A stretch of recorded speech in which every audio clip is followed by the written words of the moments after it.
Namaste, Namaste, and welcome to Why Did We Celebrate Diwali? A series exploring the profound reasons behind each day of this festival. In today's episode, we start with the first day, Dhanteras or Dhanvantari Trayodashi. While many of us know it as a day to buy gold, did you know this day is traditionally centered on health, our most precious wealth? Let's uncover why ancient wisdom placed health as the foundation of Diwali and how honoring Dhanvantari, the god of healing and the father of Ayurveda, has more to do with Diwali than meets the eye. To truly appreciate Dhanteras, let's step back in time, thousands of years, to the heart of where our Sanatani culture, Vedic culture, evolved. Imagine a vast, fertile valley watered by rivers teeming with life, prosperity, and ancient wisdom. This is the Sindhu-Saraswati River Valley, a cradle of Vedic civilization. Picture the mighty Saraswati and Sindhu rivers cutting through the rugged terrains and nourishing lands as they wind their way down from the Himalayas. Alongside them flowed the five great tributaries that have been sung about in the Rigveda: Askini, which is now known as Chenab, Vitasta, which is now known as Jhelum, Ravi, Vyas, and Shatadru, now known as Satlaj. It was here in these fertile river plains that our ancestors cultivated crops, harvested grains, and built the foundations of a thriving culture. This region was therefore called Sapta Sindhu, the land of seven rivers, which was referred to by few other cultures in the West as Hapta Hindu, as the S phonetically was pronounced as H by them, and this is where we get the name Hindu.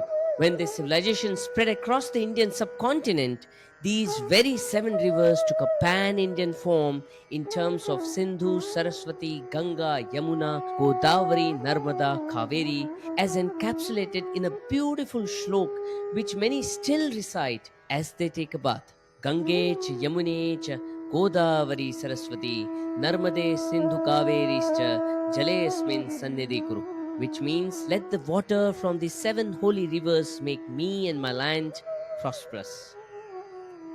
Now imagine the season, late Ashwin during Dakshinayana, which is the sun's southern journey. It's post harvest, and the fields are buzzing with activity as families gather to celebrate the year's abundance. This timing is key.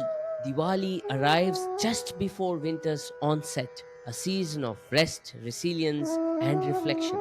For communities in the north and northwest of India, this spirit meant bracing for the intense and harsh cold, stockpiling food, and preparing the body for the physical demands of the harsh upcoming season.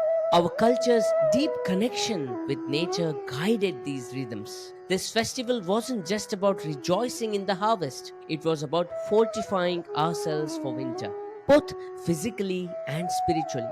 And this is where Dhanteras or Dhanvantari Trayodashi enters the picture. Dhanvantari Trayodashi falls on the 13th day of Ashwin's waning moon, right before Diwali begins, a couple of days before Amavasya.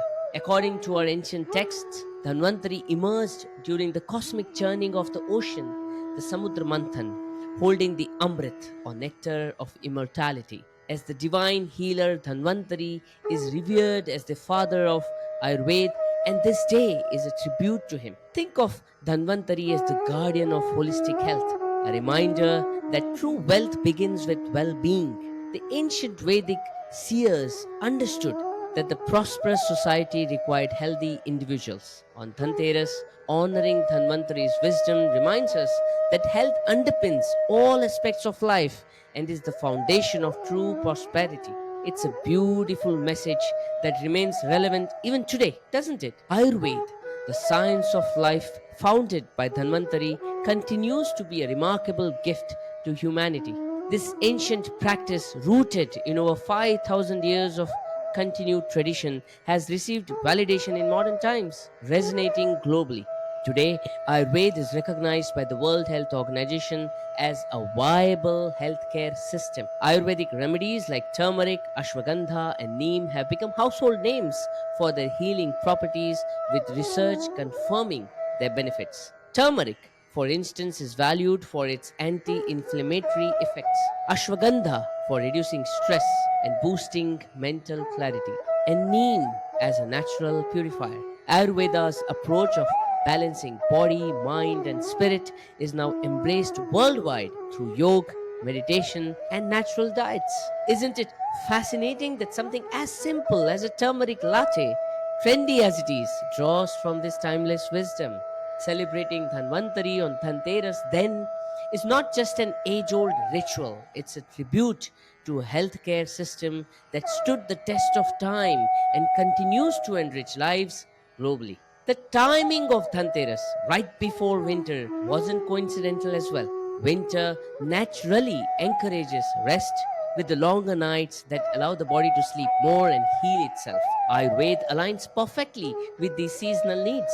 For our ancestors, this was a period of preparing immunity boosting herbs, adjusting diets, and making lifestyle changes to support the body's natural rhythms during winter. Picture families gathering to honor Dhanvantari, not just as a religious custom, but as a vital step in preparing for the harsh season. By reinforcing health practices on this day, they fortified themselves against the hardships of winter, valuing health as the most practical form of wealth.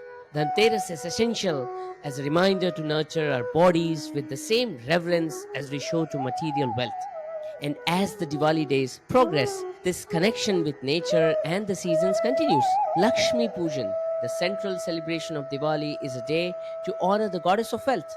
But let's not forget, this isn't just wealth in terms of gold and jewels.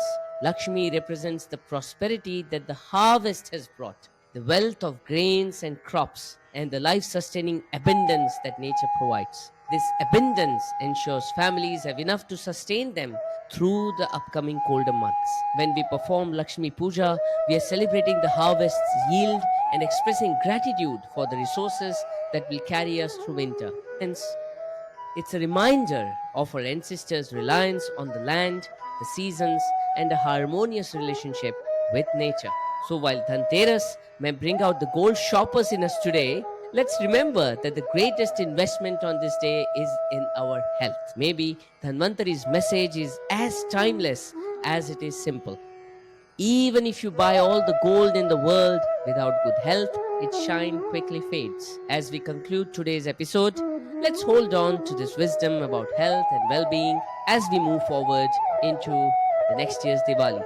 Dhanteras reminds us that wealth begins with health, a truth that is as relevant today as it was thousands of years ago. And now, as we transition to the next episode in our series, get ready for the story of Naraka Chaturdashi, the day of triumph over tyranny.